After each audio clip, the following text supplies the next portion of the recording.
Minasan konnichiwa. Vidéo yokoso. Nihongo nabimashou. Bonjour et bienvenue sur cette vidéo. Aujourd'hui, dans la leçon numéro 26, nous allons voir les mois de l'année.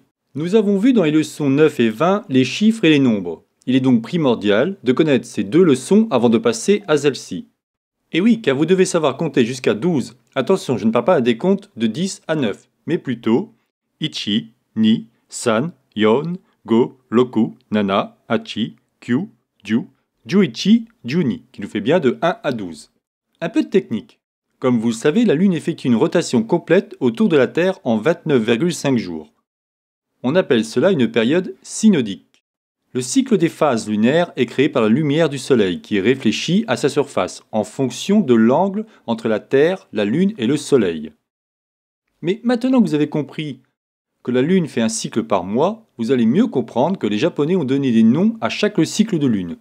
Les Japonais ont tout simplement ajouté avec le chiffre ou le nombre le kanji de la Lune. En cela, regardons comment on dit Lune en japonais. On dit Gatsu. Donc pour dire janvier, il suffira de dire 1 et Gatsu, ce qui fera Ichigatsu. Pour février, on dira Nigatsu. Mars, on dira Sangatsu. Avril, on dira Shigatsu. Et oui, on ne dit pas Yongatsu, on dit Shigatsu. Pour mai, on dira Gogatsu. Juin, on dira Rokugatsu. Juillet, on dira Shichigatsu. Août, on dira Hachigatsu. Septembre, Kugatsu. Et non Kyugatsu. Pour octobre, on dira Jugatsu. Novembre, on dira Juichigatsu. Et décembre, on dira Junigatsu. Vous voyez, c'est simple. Hein. Et comme je vous disais tout à l'heure, les Japonais sont très friands par rapport, en fin de compte, au mois. Chaque mois, pour eux, correspond à quelque chose. Nous allons donc voir ça de ce pas.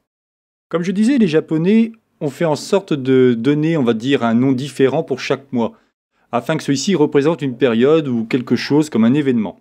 Donc on aura pour janvier, on dira Mutsuki, qui veut dire tout simplement réunion familiale. En février, on aura Kisaragi, qui veut dire vêtements chauds. Pour le mois de mars, on aura Yaoi, c'est le renouveau végétal.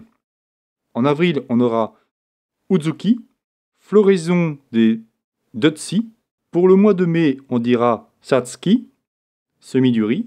En juin, on dira Minazuki, c'est le mois de l'eau. En juillet, on pourra dire Fumizuki, c'est en fin de compte l'épi de riz. En août, on dira Azuki, la chute des feuilles. En septembre, on aura Nagatsuki, c'est les longues nuits. En octobre, on aura le mois des dieux, alors là on dit Kanazuki.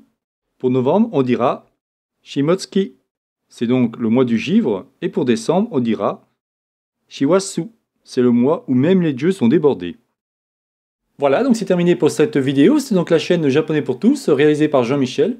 Une dernière chose pour ceux qui sont curieux, je vais vous montrer de suite un site internet. Alors celui-ci c'est bien évidemment Wikipédia, hein, rien d'extraordinaire. Mais vous voyez ici, c'est assez intéressant de voir que les définitions pour eux sont différentes. Par exemple, le mois de l'amitié, janvier, c'est ça. Enfin, il y a différentes définitions. Bon, c'est pas très grave, c'est juste de la culture. Et peut-être aussi une dernière chose, bon, vous devez le connaître, mais malgré tout, je vous en parle. Je fais en sorte de faire des vidéos, bien évidemment pour apprendre le japonais, qui est concordant, on va dire, avec le site internet que j'avais créé, Japonais pour tous. Et ici, vous voyez, par exemple, si on prend les bases, les différentes informations, les couleurs, le corps humain, comment est son repas. Je vous ferai des vidéos, bien évidemment, dessus. Le but sera de vous apprendre, par exemple, pour les prochaines leçons, ça pourra être l'heure, ça pourra être les jours de la semaine, et ainsi de suite. Je vous souhaite donc une bonne journée, et à la prochaine vidéo. Jamatane!